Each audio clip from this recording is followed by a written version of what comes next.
तो नमस्कार दोस्तों। जैसा कि हमने पार्ट 1 में क्लास 9 का 1 से लेकर 20 तक का क्वेश्चन कंप्लीट किया था और इसमें हम 21 से लेकर 40 तक का क्वेश्चन कंप्लीट करेंगे। तो यहाँ आपके सामने 21 नंबर का क्वेश्चन है, जिसमें क्वेश्चन ये कह रहा है कि कर्क रेखा कितने भारतीय राज्यों से होकर गुजरती है। जो कर्क रेखा है भारत के कितने राज्यों को छूकर गुजरती है, कैसे भी इस प्रकार का क्वेश्चन आपका आ सकता है। तो कर्क रेखा कितने भारतीय राज्यों से होकर गुजरती है, तो इसका सही आंसर हो जाएगा आपका ए नंबर, 8 राज्यों से होकर गुजरती है। ओके, तो आंसर हो जाएगा ए नंबर। ये नंबर आपका सही हो जाएगा। अब 22 नंबर क्वेश्चन देखते हैं। 22 नंबर क्वेश्चन क्या है देखते हैं। एक मिनट, ये स्टार्टिंग है तो थोड़ा कुछ कुछ दिक्कत हो जाता है,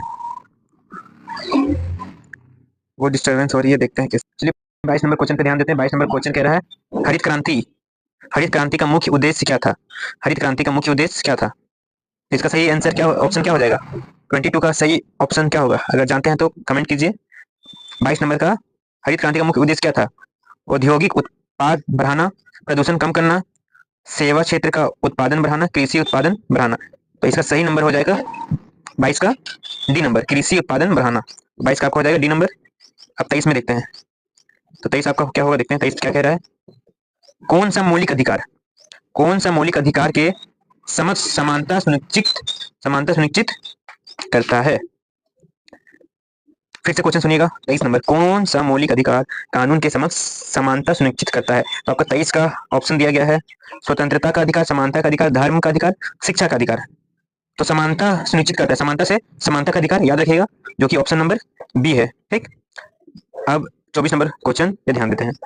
उन संसाधनों के लिए क्या शब्द है, उन संसाधनों के लिए क्या शब्द है जिनकी पुनः पूर्ति की जा सकती है। क्या कह रहा है 24 नंबर प्रश्न, उन संसाधनों की के लिए क्या शब्द है जिनकी पुनः पूर्ति की जा सकती है। तो ये 24 का हो जाएगा आपका बी नंबर, बिल्कुल राइट, नवीकरणीय संसाधन।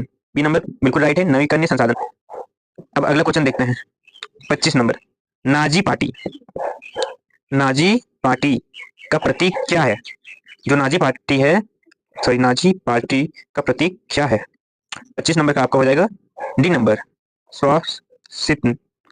सॉरी एक मिनट, स्वास्तिक क्या हो जाएगा, स्वास्तिक। आपका डी नंबर बिल्कुल राइट है, डी नंबर बिल्कुल राइट हो जाएगा। डी नंबर आपका बिल्कुल राइट है। यहाँ पे थोड़ा दिक्कत हो रहा है। बी नंबर, डी नंबर स्वास्तिक, जो नाजी पार्टी का प्रतीक क्या था, तो स्वास्तिक। ठीक, अब अगला क्वेश्चन क्या है देखते हैं। 26 नंबर प्रश्न, 26 नंबर प्रश्न क्या कह रहा है। भारत का 26, भारत की आधिकारिक भाषा क्या है। भारत की जो आधिकारिक भाषा क्या है, तो इसका ऑप्शन नंबर बी बिल्कुल सही हो जाएगा, हिंदी। ऑप्शन बी हिंदी बिल्कुल राइट है। अब 27 है, किस घटना को प्रथम विश्व युद्ध की शुरुआत माना जाता है। किस घटना को प्रथम विश्व युद्ध की शुरुआत माना जाता है। तो डी नंबर इसका बिल्कुल राइट आंसर है, आर्कडियस फर्डिनेंड की हत्या। डी नंबर बिल्कुल सही हो जाएगा। अब चलिए नेक्स्ट देखते हैं, आर्कडियस फर्डिनेंड की हत्या। नेक्स्ट है 28 नंबर, मिट्टी की कौन सी परत सबसे उपजाऊ है। मिट्टी की कौन सी परत सबसे उपजाऊ है। 28 नंबर का हो जाएगा ऊपरी परत। ए नंबर बिल्कुल राइट आंसर है, निचली परत ये सब नहीं है, ऊपरी परत। अब 29 नंबर प्रश्न पे ध्यान देते हैं। 29 नंबर प्रश्न कर रहा है, भारत में कानूनों के कार्यान्वयन के लिए कौन जिम्मेदार है। तो ए बी सी डी में क्या हो जाएगा आपका 29 का राइट आंसर, कार्यपालिका। क्या हो जाएगा, कार्यपालिका बिल्कुल राइट आंसर, बी नंबर 29 का बी होगा। अब 30 नंबर देखते हैं। ग्रामीण क्षेत्रों में ऊर्जा का ग्रामीण क्षेत्रों में ऊर्जा का प्राथमिक स्रोत है। क्या होगा, ग्रामीण क्षेत्रों में ऊर्जा का प्राथमिक स्रोत क्या है। कोयला, बिजली, पवन या बायोमास। तो इसका सही आंसर मेरे ख्याल से सी होना चाहिए। आपका ऑप्शन में भी सी दे रहा है। आप 31 का कोई कमेंट, 30 का कमेंट कीजिएगा जिनको पता होगा। मेरे ख्याल से 30 का सी नंबर होना चाहिए।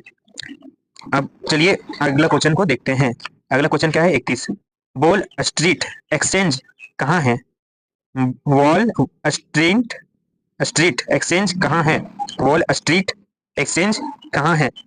तो इसका 31 का सही ऑप्शन ए नंबर बिल्कुल राइट होगा, अमेरिका में।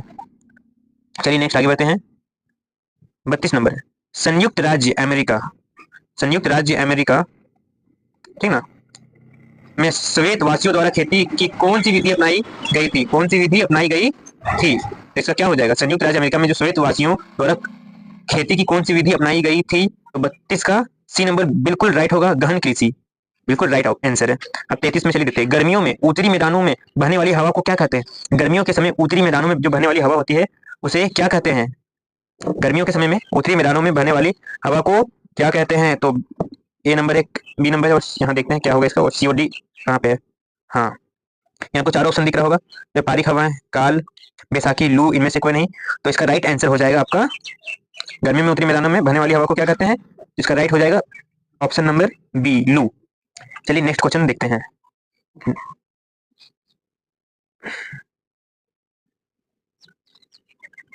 चलिए 34 नंबर पे ध्यान देते हैं। 34 नंबर क्वेश्चन क्या कह रहा है? निम्नलिखित में से कौन सा भारत के उत्तर पश्चिमी भाग में सर्दियों के दौरान वर्षा का कारण बनता है? निम्नलिखित में कौन सा भारत के उत्तर पश्चिमी भाग में सर्दियों के दौरान वर्षा का कारण बनता है? चक्रवाती, ए नंबर चक्रवाती अवदाब, बी नंबर पीछे हटता मानसून, सी नंबर पश्चिमी विक्षोभ, डी नंबर दक्षिण पश्चिम मानसून। तो इसका राइट आंसर आपका सी हो जाएगा, पश्चिमी विक्षोभ, विक्षोभ, पश्चिमी विक्षोभ। चलिए नेक्स्ट क्वेश्चन की ओर बढ़ते हैं। मेरा आवाज हो सकता है ठीक नहीं आ रहा होगा, और अगर आपको धुंधला दिख रहा होगा तो आप अपना क्वालिटी थोड़ा चेंज कर लीजिएगा, बढ़ा लीजिएगा। प्रवास से कौन से क्षेत्र में जनसंख्या की संख्या, वितरण और संरचना में परिवर्तन होता है? प्रवास से कौन से क्षेत्र में जनसंख्या की संख्या, वितरण और संरचना में परिवर्तन होता है? 35 का भी हो जाएगा सी नंबर, 35 का भी आपका सी नंबर बिल्कुल राइट है, प्रस्थान और आगमन दोनों का क्षेत्र, सी आपका बिल्कुल राइट होगा। नेक्स्ट क्वेश्चन, गरीबी रेखा क्या है? ABCD में क्या होगा बताइए? वाह, इसका भी सी बिल्कुल राइट, बस इसी का खेला चल रहा लगता है। तो इसका भी आपका सी नंबर हो जाएगा, बुनियादी जरूरतों को पूरा करने के लिए जरूरी आय का न्यूनतम स्तर गरीबी रेखा क्या है? इसका सी बिल्कुल राइट होगा। नेक्स्ट क्वेश्चन 37 नंबर देखते हैं। निम्नलिखित में से कौन संविधान सभा के सदस्य नहीं थे? निम्नलिखित में से कौन संविधान सभा के सदस्य नहीं थे? 37 नंबर क्वेश्चन का हो जाएगा क्या? महात्मा गांधी। यकीन नहीं हो रहा है? ऐसा क्या? चलिए, महात्मा गांधी राइट आंसर है। अब नेक्स्ट क्वेश्चन देखते हैं। 38 नंबर, दक्षिण अफ्रीका में रंग भेद का मतलब था लिंग, जाति, धर्म, आर्थिक स्थिति। क्या होगा इसका बताइए? 38 का आपका हो जाएगा, 38 का आपका सी नंबर हो जाएगा, जाति, बिल्कुल राइट। दक्षिण अफ्रीका में रंग भेद का मतलब था जो श्वेत और काला लोग का जो झगड़ा होता था, इसका क्या मुख्य कारण था? जाति। धर्म तो दोनों का एक ही था, एक ही घर में कोई काला जन्म ले लिया, कोई गोरा, तो उसको जाति के आधार पर बांट दिया जाता था। चलिए नेक्स्ट क्वेश्चन देखते हैं। 39 नंबर, भारतीय संविधान कब लागू हुआ? ये क्वेश्चन रिपीटेड क्वेश्चन है, इसका आप लोग को बताना होगा, बताइए। ABCD में क्या होगा? 26 जनवरी 1950, बी नंबर होगा, नॉट रिपीटेड नहीं है, इसका बी नंबर बिल्कुल राइट है, 26 जनवरी 1950। नेक्स्ट क्वेश्चन चलिए देखते हैं, 50 और आखिरी क्वेश्चन, लास्ट एंड वन। भारतीय राष्ट्रीय कांग्रेस का 1931 का अधिवेशन कहाँ आयोजित किया गया था? तो इसका राइट आंसर हो जाएगा आपका डी नंबर। ठीक, आपका 40 क्वेश्चन मैंने करवा दिया है, पार्ट 1 और पार्ट 2। जिन्होंने पार्ट 1 ने देखा है वो देख सकते हैं। और ये मेरा अभी स्टार्टिंग वीडियो चल रहा, हो सकता है मेरा आवाज आप लोग को थोड़ा अजीब आ रहा होगा और मेरा कुछ उतना शुद्ध नहीं बोल पा रहे होंगे, ठीक है, सुधारने का कोशिश करेंगे। अगर कुछ कुछ शब्द का इस्तेमाल हो सकता है सही से उच्चारण नहीं हो सका होगा, उसके लिए माफी चाहते होंगे। हम अपने जो भी जिस प्रकार का गलती होगा उसको चेंजिंग, उसको सुधारने की कोशिश करेंगे। ठीक, थैंक यू सो मच।